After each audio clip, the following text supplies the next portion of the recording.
আমাদের এটা জাতীয় ফল কাঁঠাল বাংলাদেশে। খেতে অনেক মজা। ভিতরে কি থাকে? ভিতরে থাকে গোল্লা। এটা আমাদের জাতীয় ফল কাঁঠাল।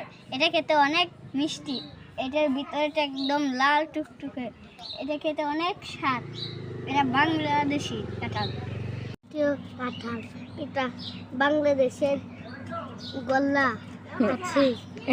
এটা খুব মিষ্টি, খেতে খুব স্বাদ, তাই এটা খেতে প্রিয়। তারপরে এখন কাঁঠালের দিকে তাকায় বলো। এই সারা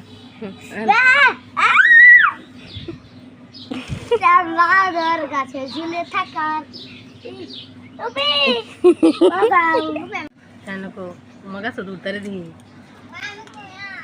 ওই আর ওটা লাগতো না। চাষি ভালো আছেন? হ্যাঁ ক অনেক ভালো, খেতে অনেক মিষ্টি, আর এটা হচ্ছে অনেক স্বাদ। ভিতরে একটা লাল সাদা একটা ডকডকা।